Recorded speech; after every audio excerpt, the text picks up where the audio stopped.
పాటు రాహుల్ గాంధీ గారు చెప్పిన ఆలోచన 50% సీలింగ్ ని తీసేయాలి అంటున్నారు. 9th షెడ్యూల్లో దీన్ని పెట్టిండ్రు. ఇవాళ ఎస్సీ ఎస్టీ ఓబీసీలకు న్యాయం జరగాలంటే పార్లమెంట్ లో బిల్లు పెట్టాల్సిందే. దానికి నేను పూర్తి మద్దతు. అన్ని రాజకీయ పార్టీలను కలుస్తాం. ఇది సమయం. ఎందుకంటే తమిళనాడులో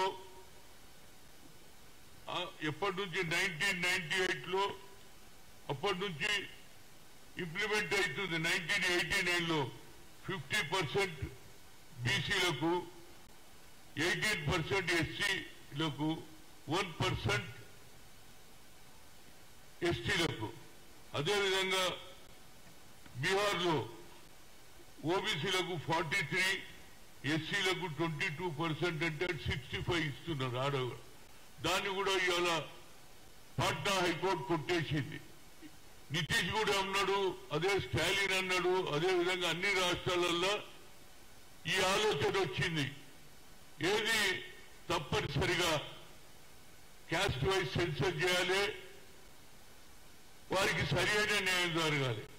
దానికంటే ముందు మండల్ కమిషన్ లో 27% అంటే ఇప్పటిదాకా 27% ఇంప్లిమెంట్ అయితలేదు.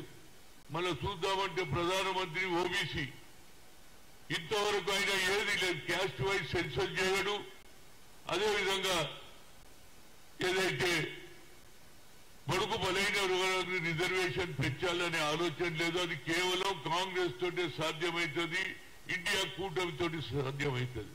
నేను ఓబీసీ ఎంపీస్ కన్వీనర్ గా గతంలో ఐఐఎంలో రిజర్వేషన్ లేదని సుప్రీంకోర్టు కొట్టేస్తే సోనియా గాంధీ గారు మన్మోహన్ సింగ్ చెప్తే పార్లమెంట్ బిల్లు పెడితే అందరు పాస్ అయింది. అదేవిధంగా ఈసారి కూడా రాహుల్ గాంధీ గారు ప్రధానమంత్రి అయినట్టు ఇవన్నీ జరిగిపోతుంటే కొద్దిలో తప్పిపోయింది. అయినా ఇవాళ హైయెస్ట్ మెజార్టీ మనదే ఉన్నది.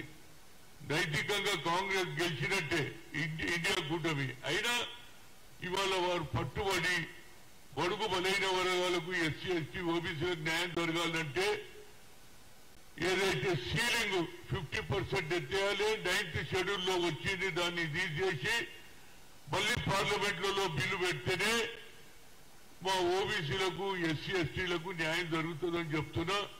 మరొకసారి ఒక మంచి నిర్ణయం తీసుకున్నందుకు రాహుల్ గాంధీకి ధన్యవాదాలు. అదేవిధంగా జయరాం రమేష్ చాలా కేటగారికల్ అన్నాడు. ఈ 50% సీలింగ్ కాంగ్రెస్ పార్టీ ఎత్తేయాలంటుంది. పార్లమెంట్ లో బిల్లు పెట్టాలి, అప్పుడే సరి అయిన న్యాయం జరుగుతుంది మాకు అనేది నా ఉద్దేశం. ఎట్టి పరిస్థితుల్లో దాని గురించి రాత్రి పగలు కష్టపడి అన్ని రాష్ట్రాలలో పార్లమెంట్ మెంబర్లను కలిసి ఈ బిల్లు పాస్ అయితేనే మాకు సరి అయిన న్యాయం జరుగుతుంది. ఓట్లేమో మాయా రాజ్యం మీద కనుక ఈ ఓట్లు మెజార్టీ ఉన్నటువంటి వాళ్లకు న్యాయం జరగాలని ఎక్స్రే కూడా అన్నాడు రాహుల్ గాంధీ. కన్యాకుమారి నుంచి కశ్మీర్ జరుగుగా మరొకసారి కాంగ్రెస్ పార్టీ నిర్ణయం తీసుకున్నందుకు నేను హృదయపూర్వక ధన్యవాదాలు. ఇది ఎప్పటి నుంచో కోరుతున్నా. నరేంద్ర మోడీ 10 ఏళ్ళు ఉన్న ఒక్క ఓబీసీకి న్యాయం చేయలే, క్యాస్ట్ వైజ్ సెన్సర్ చేయలే, ఒక సెపరేట్ డిపార్ట్మెంట్ కూడా పెట్టలే. కనుక దీనికి heartful congratulation to the Congress party and also Jayaram Ramesh. Thank you.